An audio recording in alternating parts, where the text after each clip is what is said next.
आज मी नाश्त्यासाठी आणि मुलांच्या डब्यासाठी अगदी कमी वेळेमध्ये तयार होणारी आणि शिवाय झटपट तयार होणारी रव्याची इडली कशी बनवायची ते सांगतेय. तर सर्वात अगोदर या कपाने इथे मी 1.5 कप भरून साधारण बारीक रव्याचा वापर केलेला आहे. आता जे काही साहित्य घ्यायचं आहे ते सर्व साहित्य मोजून घेण्यासाठी इथे तुम्ही कोणतंही भांड किंवा एखादी वटी सेट करा आणि त्यानेच हे सर्व साहित्य मोजून घ्यायचं आहे. आता ज्या कपाने मी रवा मोजून घेतलेला होता सारख्याच कपाने इथे मी पाऊण कप घरचं फ्रेश आणि हलकसं कमी आंबट असलेलं दही घेतलेलं आहे. आता इथे आपल्याला सारख्याच कपाने पुन्हा इथे मी पाऊण कप पाणी घेतलेलं आहे.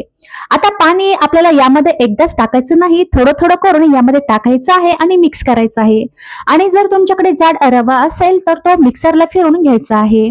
आणि यामध्ये मी दह्याचा वापर केलेला आहे. दह्याच्या ऐवजी इथे तुम्ही अगदी ताकाचा देखील वापर करू शकता. आता तुम्ही पाहू शकता इथे मी साधारण पाऊण कप दही घेतलेलं होतं आणि साधारण पाऊण कप पाण्याचा वापर इथे मी केलेला होता, पण पूर्णपणे पाऊण कप पाणी यामध्ये टाकलेलं नाही. आता थोडंसं पाणी मी शिल्लक ठेवलेलं होतं आणि जे दही देखील आणि पाणी देखील यामध्ये मिक्स करून झाल्यानंतर तुम्ही पाहू शकता हे मिश्रण खूप घट्टसर असं तयार झालेलं आहे. आता हे घट्टसर तयार झालेलं आहे त्यामुळे काय केलेलं आहे, जे उरलेलं कपामध्ये पाणी होतं ते देखील यामध्ये टाकल्यानंतर हे सर्व मिक्स करून घेऊयात. तर आता तुम्ही पाहू शकता हे अजून देखील घट्टसर आहे. आता यामध्ये आपण अजून साधारण 4 ते 5 चमचे पाणी यामध्ये ऍड करूया, म्हणजेच नाश्त्याच्या चमच्याने यामध्ये मी 4 ते 5 चमचे पाणी ऍड केलेलं आहे. तर इथे साधारण आपल्याला पूर्णपणे 1 कप एवढं पाणी लागलेलं आहे. आता हे सर्व पाणी यामध्ये पूर्ण एकजीव करून घेऊयात. ही इडली खूप झटपट बनते आणि अगदी घाईच्या वेळेत तुम्ही नाश्त्याला काय बनवायचं समजत नसेल तर तुम्ही अशा प्रकारे 1 ते 1.5 कप रव्यापासून मुलांच्या नाश्त्याला किंवा अगदी मुलांच्या डब्याला देखील ही झटपट आणि चविष्ट इडली देऊ शकता. आता जे नंतरचं जे देखील पाणी टाकलेलं होतं ते पूर्णपणे यामध्ये मिक्स केलेलं आहे, तुम्ही पाहू शकता. आणि हे मिश्रण आपल्याला जास्त घट्टसर देखील ठेवायचं नाही आणि जास्त पातळ देखील ठेवायचं नाही. आता मिश्रणाची कन्सिस्टन्सी तुम्ही पाहिलीच असेल. आता रवा भिजावा यासाठी साधारण आपण 2 ते 3 मिनिटे फक्त हे मिश्रण झाकून ठेवूयात, जेणेकरून रवा मस्तपैकी भिजला जाईल. आता साधारण फक्त 3 मिनिटासाठी मी हे भिजत ठेवणार आहे. आता साधारण 3 मिनिटानंतर हे मिश्रण तुम्ही पाहू शकता हलकसं घट्टसर असं तयार झालेलं आहे आणि रवा देखील व्यवस्थित भिजला गेलेला आहे. अशाच प्रकारचं आपल्याला हे इडल्या तयार करण्यासाठीचं मिश्रण तयार करून घ्यायचं आहे. आता यामध्ये आपण मीठ टाकलेलं नव्हतं तर यामध्ये मी चवीपुरतं मीठ ऍड केलेलं आहे. आता हे मीठ देखील यामध्ये व्यवस्थित मिक्स करून घेऊयात. आता मी ही इडली खूप चविष्ट अशी तयार करणार आहे, त्यासाठी इथे मी या मिश्रणाला थोडासा तडका दिलेला आहे. तर तडक्यामध्ये इथे साधारण 1 चमचा हरभऱ्याची डाळ, अर्धा चमचा मोहरी आणि काही कढीपत्त्याचे पाने यांचं मी मस्तपैकी या इडलीच्या मिश्रणाला तडका दिलेला आहे.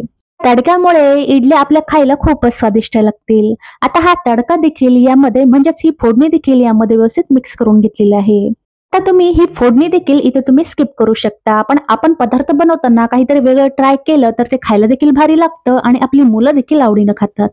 आता ही फोडणी यामध्ये व्यवस्थित मिक्स करून घेतल्यानंतर साधारण अर्धा चमचा यामध्ये मी खायचा सोडा टाकलेला आहे आणि सोडा लगेचच यामध्ये मिक्स करायचा. आता तुम्हाला पाहिजे तर यामध्ये तुम्ही बेकिंग पावडर किंवा अगदी खायचा सोडा किंवा अगदी इनो पाकिट देखील यामध्ये टाकू शकता. सोडा यामध्ये व्यवस्थित मिक्स केल्यानंतर साधारण 30 ते 40 सेकंदासाठी हा एकाच दिशेनं यामध्ये मिक्स करत हे मिश्रण चांगलं फिटून घ्यायचं. आता इकडे अगोदरच इडलीच्या पात्राला देखील मी व्यवस्थित तेल लावून घेतलेलं होतं, जेणेकरून हे मिश्रण या पात्राला चिकटणार नाही. आणि दुसरीकडे गॅसवर देखील इडलीच्या भांड्यामध्ये पाणी गरम करण्यासाठी ठेवलेलं होतं. आता ही पूर्वतयारी मी अगोदरच करून घेतलेली होती आणि हे मिश्रण लगेचच या पात्रामध्ये भरून घेतल्यानंतर लगेचच इकडे तुम्ही पाहू शकता पाण्याला देखील उकळी आलेली आहे आणि लगेचच हे पात्र या भांड्यामध्ये ठेवून दिलेलं आहे. आता गॅसची फ्लेम मिडियम ठेवायची आहे आणि साधारण 7 ते 8 मिनिटांमध्येच आपल्या या इडल्या मस्त अशा वाफून तयार होतात. गॅसची फ्लेम मिडियम ठेवायची आहे आणि काय करायचं, वरून झाकण ठेवून द्यायचं आहे. गॅसची फ्लेम कुठेही कमी ठेवायची नाही, सारख्याच आचेवर या इडल्या मस्त अशा तयार करून घ्यायच्या आहेत. आता इडल्या वाफून साधारण 7 ते 8 मिनिटे झालेली आहेत, तुम्ही पाहू शकता इडली अगदी टम्म फुगून वरती आलेली आहे आणि अतिशय जाळीदार इडल्या आपल्याला दिसत आहे. आता एखाद्या सुरीच्या किंवा टूथपिकच्या सहाय्याने पाहायचं की इडल्या आपल्या वाफवल्या गेल्या आहेत का, तर पहा इडली अजिबात कच्ची राहिलेली नाही, सुरी एकदम क्लीन निघालेली आहे. आता गॅस बंद केलेला आहे आणि या इडलीचं पात्र बाहेर काढून घ्यायचं आणि पूर्णपणे इडल्या गार झाल्यानंतरच या पात्रातून बाहेर काढून घ्यायच्या आहेत. त्या इडल्या तुम्ही गरम असतानाच काढायला गेलात तर त्या मध्येच तुटतील किंवा हे मिश्रण या पात्राला चिकटेल. आता सर्व इडल्या गार झाल्यानंतरच या इडल्या मी या पात्रातून बाहेर काढून घेतलेल्या आहेत, तुम्ही पाहू शकता. खूपच जाळीदार, मऊ लुसलुशीत, पांढरी शुभ्र स्पॉन्जी आपली इथे रवा इडली तयार झालेली आहे. आता जेवढी ती दिसायला सुंदर दिसत आहे त्याच्याही पेक्षा खायला खूपच भारी आहे. आता दुसऱ्या पात्रामध्ये देखील तुम्ही पाहू शकता इडल्या मी काढून घेतलेल्या आहेत आणि हे मिश्रण अजिबात पात्राला चिकटलेलं नाही. आणि ही इडली तुम्ही जवळून पहा, तोडून देखील दाखवलेली आहे. आतपर्यंत मस्त अशी जाळीदार, मऊ लुसलुशीत अशी तयार झालेली आहे. आणि या इडल्यासोबत ही भन्नाट अशी ओल्या नारळाची चटणी असेल तर काय विचारायचं. तर या चटणीची देखील रेसिपी मी अगोदर शेअर केलेली आहे, या अगोदरचे व्हिडिओ तुम्ही नक्कीच जाऊन पहा.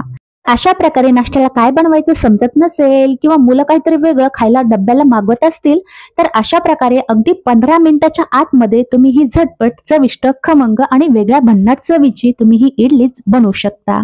तर आजचा हा व्हिडिओ तुम्हाला नक्कीच आवडला असेल, मला आशा आहे.